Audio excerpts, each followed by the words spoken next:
Welcome to this short, beginner-friendly overview.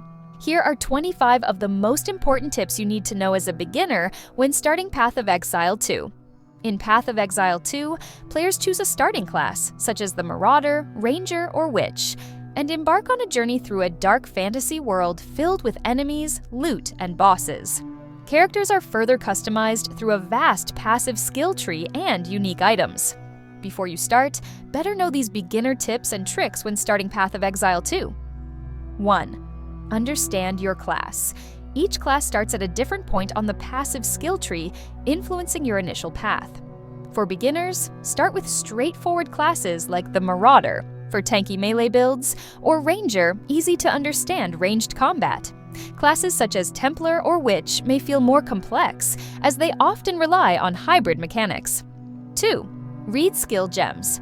Carefully, skill gems are your primary source of abilities. Gems like Fireball and Cleave are active skills, while support gems like added lightning damage enhance these skills. Gems scale with attributes like Strength, Dexterity, or Intelligence, so choose ones that match your build. Use your gems wisely. Whenever you receive an uncut skill gem, you'll be able to engrave it and assign a particular skill to it. There are also uncut support gems that can be assigned to skills and modify them significantly. But you'll want to pick skills and enhance them in a way that's suitable to your class and build so you don't waste them.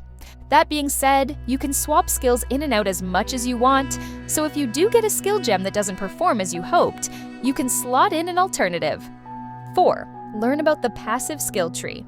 The tree provides bonuses like damage, life, energy shield, or resistances. While it's tempting to explore nodes far away, stay close to your starting area early on. Plan ahead using online passive tree planners. 5. Cap your resistances. Elemental resistances mitigate damage from fire, cold, and lightning attacks. By mid-game, aim to have 75% resistance in all three categories. Equip gear with resistance stats to survive fights and counter dangerous elemental attacks. 6. Use movement skills. Movement skills like Dash, Flame Dash, or Leap Slam are crucial for positioning and escaping danger. For example, use Dash to quickly dodge a boss's area of effect AoE attack. 7. Don't fear respec points. Early on, you'll receive respec points from quests. Use them to adjust your build as you learn what works best for your playstyle. 8. Use movement and damage over time builds for starters. Builds that rely on movement skills and damage over time, like Poison or Ignite, are often beginner-friendly as they allow for hit-and-run tactics. 9. Upgrade your gear regularly. Continuously check for better gear, replace items with higher armor, evasion, or energy shield values. Weapons with higher base damage will drastically improve your clear speed. 10. Focus on completing the campaign. Don't get distracted by farming or crafting too early. Completing the campaign unlocks more mechanics and content. 11. Use a loot filter. A loot filter highlights valuable items and hides junk, simplifying looting. Filters like Neversinks are widely used and customizable, making it easier to focus on essential drops. 12. Socket support gems to experiment. Try linking support gems like faster attacks or increased area of effect to see how they affect your skills. Experimenting early is the best way to learn gem synergy. 13. Check gem requirements. Skill gems require specific attributes. For example, intelligence-based gems need higher intelligence to use. Gear and passive nodes can help meet these requirements. 14th. Experiment with builds. Don't be afraid to test different setups. Follow beginner-friendly build guides, but tweak them as you learn. It's okay to make mistakes. The experience will teach you valuable lessons about game mechanics. Don't overlevel in low zones. Stick to zones near your level to avoid overleveling. Lower level zones give diminished experience gains. 16. Balance offense and defense.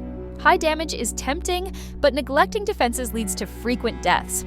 A good rule of thumb is to spend 50% of passive points on life, energy shield, or resistances. 17. Upgrade your stash. Organize your loot by using stash tabs for currency, maps, and crafting materials. Premium stash tabs, while optional, make trading and storage more convenient for long-term players. 18. Flask management.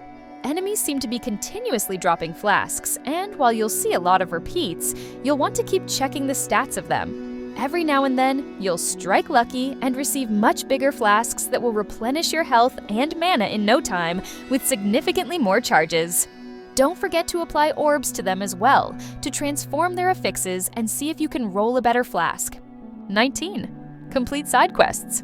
It's tempting to smash through the campaign and get to the endgame of Path of Exile 2, but there are plenty of optional bosses to take down and side quests to complete. Some of these have invaluable rewards, including permanent boosts to your stats, and might just drop a piece of gear that works wonders for your playstyle. 20th Book of Specialization, Path of Exile 2 has introduced a new system where you can gain weapon set passive skills and apply them to 2 weapon sets at a time. This means you'll have different passive skills activated whenever you have those weapons equipped. This allows for a hybrid playstyle where you can use different damage types in one build. 21. Stay in safe zones. Positioning matters. Fighting in tight spaces can lead to quick deaths if enemies surround you. Pull mobs into open areas where you can maneuver effectively. 22. Learn enemy patterns. Watch for visual or audio cues from enemies and bosses. For example, when a boss raises their weapon, it often signals an incoming AoE attack.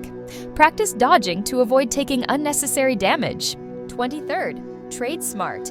Use Path of Exiles 2, official trade site or community tools to buy and sell items. Focus on affordable upgrades rather than spending all your currency on minor improvements. Learn market trends to avoid overpaying. Dismantle your gear. You might be wondering whether you should sell or dismantle your gear. At the beginning, we'd say it's worth dismantling and disenchanting as many items as possible. If you complete the Finding the Forge side quest in Act 1, you'll unlock the Salvage Bench. This will allow you to dismantle your gear with quality or a rune socket. When you take apart these items, you'll gain currency shards like Armorer's Scrap, Blacksmith's Whetstone, or Artificer's Shard. Armorer's Scrap can be used to improve armor quality, while Blacksmith's Whetstone will improve the quality of your weapon. Finally, 10 Artificer's Shards will turn into an Artificer's Orb, so you can add sockets to items. Craft or roll for better gear. Although possible, it's highly unlikely to find your perfect weapon from a vendor or a loot drop, but you might see one with stats and modifiers that would be great for your build, with just a little tweaking. When you get an item that looks like it has potential, you'll want to use orbs to try and upgrade it as far as possible. Each level of rarity on a piece of equipment allows it to have a certain amount of modifiers. Have fun and take breaks. Path of Exile is known for its complexity, but it's meant to be enjoyed. If you're feeling overwhelmed, take breaks, ask the community for help, and explore the game at your own pace. Improvement comes naturally with time and practice.